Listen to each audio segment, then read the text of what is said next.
أعوذ بالله من الشيطان الرجيم بسم الله الرحمن الرحيم.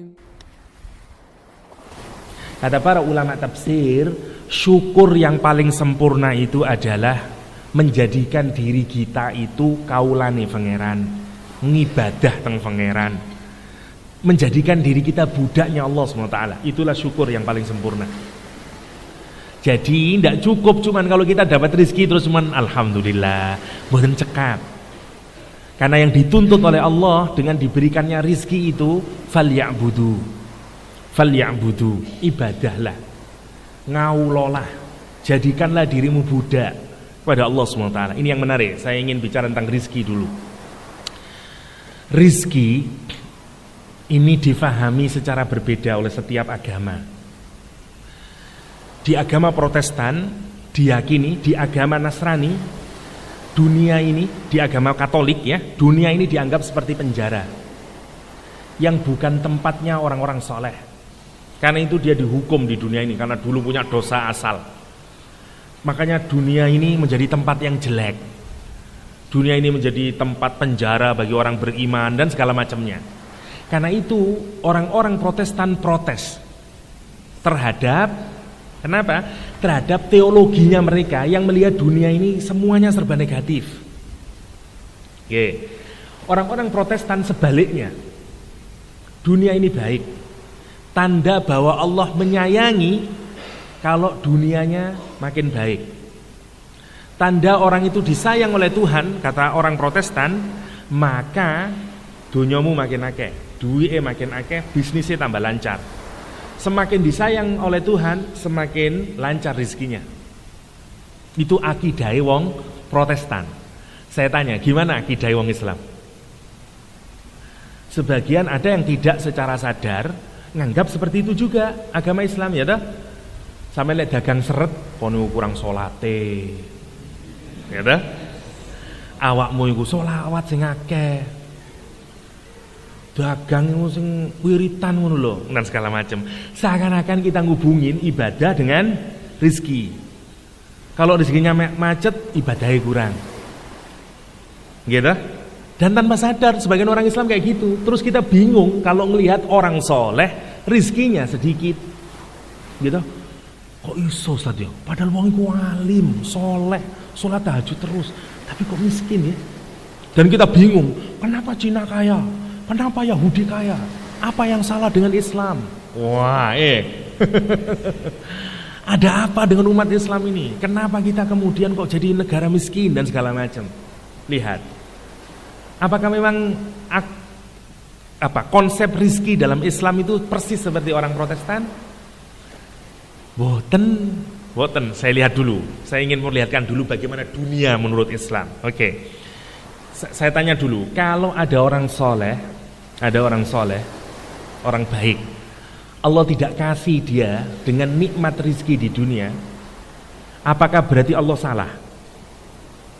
Tidak, pakai logika, saya bukan tanya pakai jawaban teologi. Lek menurut akale sampean, kira-kira itu bener apa ndak bener pangeran nih? Wong soleh, sholat terus, tahajud ndak pernah apik wonge dagang yang pasar ndak payu-payu dagangane. Pinggire sebelahnya ndak pernah sholat, meso terus laris. Dagangannya laris. Nah coba kalau kita renungkan, terus kita bilang salah pangeran ini. Ketoke salah nggih rezeki. Oke, saya tunjukin dulu. Allah itu punya nikmat berapa gampangannya? 100 nikmat. Yang diberikan di dunia berapa? 1. Nggih. Yang tidak diberikan berapa? 99 disimpan. Disimpan untuk apa? Nanti untuk akhirat. Cuman 1 yang di dunia. Sekarang saya perlihatkan. Yang 1 di dunia ini tidak semuanya di bumi kita ini, dunia ini semuanya.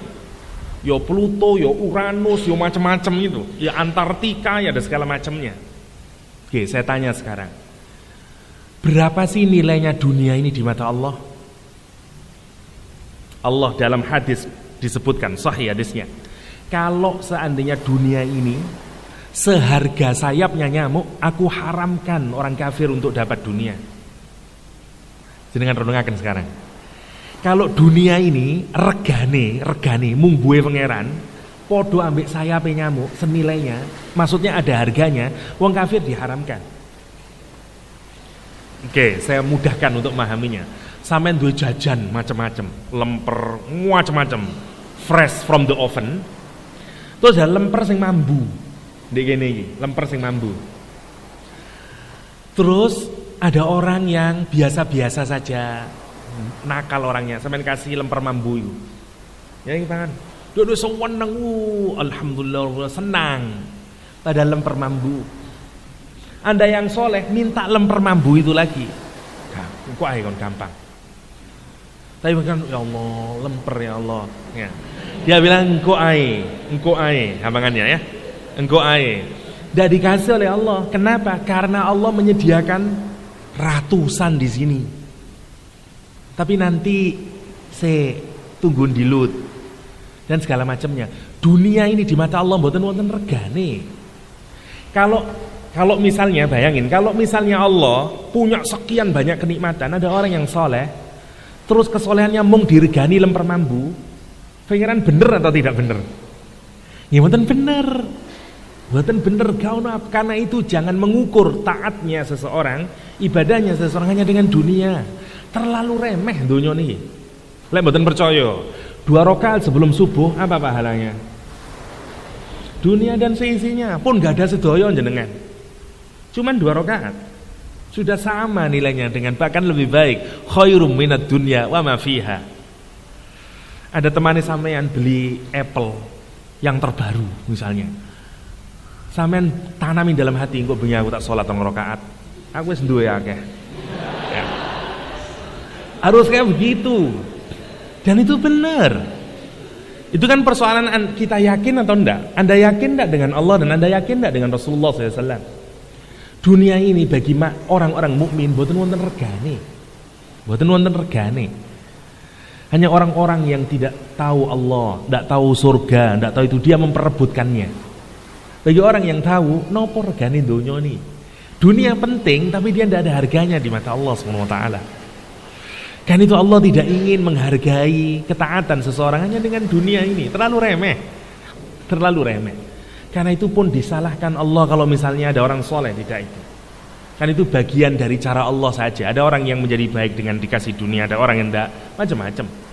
Nabi Ayub miskin, Nabi Sulaiman kaya, Abdurrahman bin Auf kaya raya, Abu Hurairah miskin. Terus sampean salah Abu Hurairah itu berarti kurang sholatnya. Kok miskin misalnya? Enggak, Imam Nawawi nanti bojo, mati terus, ya Pak. Kurang wiritane berarti Imam Nawawi, ya misalnya. Boten. Ya. Coba bayangin, orang yang mensyarahi Sahih Muslim, bayangan Sahih Muslim, pensarahnya Imam Nawawi. Meninggal belum punya istri. Terus sampean seaken ya. Jari Imam Nawawi, ndak seaken, aku malah seneng oleh bojo di akhirat. Timbang bojo di dunia ngiler, di akhirat gak ada ngilernya. Ya. Subhanallah kalau itu renungkan. Bagi orang yang tahu gak ada artinya dunia ini. Gak ada artinya. Sungguh